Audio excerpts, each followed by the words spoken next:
got there? Right here, I've got the seminal reading.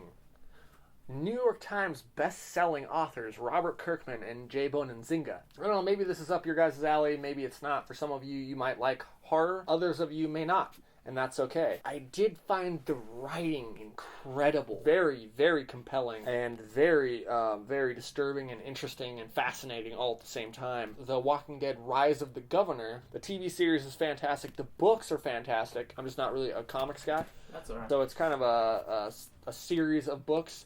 But J. Bonanzinga and Robert Kirkman never disappoint. Thank you. Hey everybody, I'm Cheyenne Adamson. I'm your host of the Yes Phonics channel. Hopefully these last few videos you've enjoyed. Give me a like or a dislike if you haven't, or if you have. And really, this is where educators, homeschoolers, and teachers, pretty much everybody who wants to learn how to solve their teaching problems, this is where they come. So, you've showed up for class, you've read the material, and you've turned in your homework. So why didn't you get that good grade?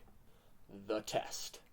Do you also know that there are 3 simple things that you can do out of the classroom that will help you raise your test scores? Testing experts chime in on how to prepare your body, mind, and spirit for better test results. Students perform consistently better in school and on tests when they've eaten strategically beforehand. And here are some great guidelines for pre-test meals. Sugar. You guys thought I was going to say eat more sugar, but actually it's the opposite. I'm going to recommend that you eat less sugar. From ketchup to cornflakes. Really, this sugar and this high fructose corn syrup, it wreaks havoc in the young minds of aspiring adults. And it's particularly disruptive, though, to their ability to concentrate. Now, the report in the Journal of Abnormal Child Psychology had a 1986 study, and it took a look at the effects of sucrose on preschool children. And researchers discovered that in all subjects, there was a decrease in learning performance after children were given a sugary drink. And this was most notable within 45 to 60 minutes following the ingestion of sugar.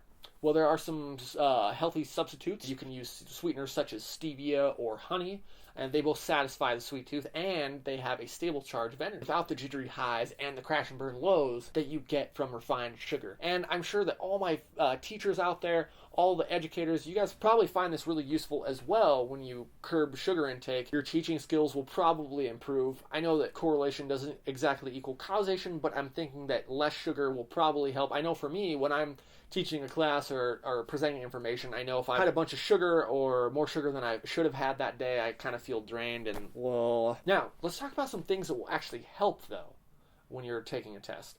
And those things are eggs, beans, seeds, nuts that are rich protein foods that the body uses to manufacture amino acids. And amino acids are precursors to the neurotransmitters or specialized brain cells which help you maintain mental acuity and motivation. Now, although eggs are generally considered a breakfast food, they can be eaten as a part of a meal or a snack anytime during the day. Another thing, fish oils improve mental capacity for studying. Which makes sense. They have a lot of omega-3s to omega-6 acids, which helps brain function. And the brain, as you guys probably know, or you may not know, is basically just a fat deposit. So fish oil, coconut oil, a big spoonful of coconut oil, a lot of great brain power there. Now, a half cup of cottage cheese, or a cup of yogurt, or frozen yogurt, or hard cheese, they all provide about 10 to 15 ounces of protein and approximately 1 1/3 of your daily protein requirement, according to the National Institutes of Health. So those are all some great options for snacking before your test. Now, humans have referred to fish as brain food for more than 2,000 years. Omega-3 oils are fundamental to human development and survival, and freshwater wild fish are loaded with omega-3 fatty acids. And since the nutrient is necessary for learning, concentration, and memory, it's essential to provide your brain with an adequate supply. If salmon, sardines, or trout doesn't appeal to you, walnuts, hazelnuts, or cashews are great alternatives. Omega-3 supplements are also available in capsule form. Let's talk a little bit about caffeine. Caffeine just adds to your jitters, but eventually you will crash from it, spiraling into weariness and maybe even a headache. Now, if you want a good quick energy boost, eat a slice of whole grain toast before you test. Or, even better, add some organic peanut butter to give your healthy bread a little bit of heft and some protein. Now, it may sound silly to have a stationary bike or treadmill or exercise balls in the classroom, or it might not sound so silly. But the students at Chicago's Naperville Central High School, they're laughing their way to the honor roll. Their experimental exercise program has doubled reading scores and boosted math scores by a factor of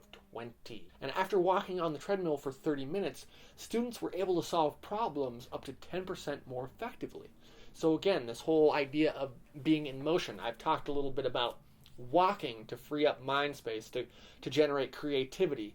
Exercise really truly seems to be linked to efficiency and brain capacity and brain output. It really seems to be linked to better performance mentally. So with that in mind, let's continue. And studies all over the world are bearing out the same data. Physical exercise helps reduce stress, connect brain synapses, and improve performance in school. And research released in the January 2012 issue of the Archives of Pediatrics and Adolescent Medicine shows strong evidence of a significant positive relationship between physical activity and academic performance. And further to the point, being more physically active is positively related to improved academic performance in children. Now, exercise may help children's thinking by increasing blood and oxygen flow to the brain. It may also help by increasing levels of noradrenaline and endorphins to decrease stress and improve mood. And physical exercise that helps reduce test anxiety can be as simple as walking, swimming, running, according to advice from Bucks County Community College, Newtown, Pennsylvania. And at the very least, walk up and down stairs or raise your arms over your head or something. Get your body moving so that you're getting some oxygen and blood flow into your brain. Now, this is interesting. Researchers at George Washington University agree, and by stating aerobic exercise will help you release anxiety and excess energy, and as a result, reduce body tension. Another idea, throw some things into the air simultaneously, and that is juggling for 20 minutes or 10 minutes or 30 minutes, whichever suits your fancy. This has been shown to raise SAT scores by 10% by juggling 20 minutes. And it's kind of cool to pick up a new skill. And just like an NBA basketball player visualizes the ball swishing through the net before he shoots his free throw or his three-pointer, you can visualize a successful test as well. Right before your test, find a quiet place to relax, close your eyes, take some deep breaths, pull your eyes to the top part of your head, roll up and back, then take 2 slow, deep breaths. Do this a couple more times to get a little more relaxed. Visualize yourself in the classroom taking the test. See yourself receiving the test.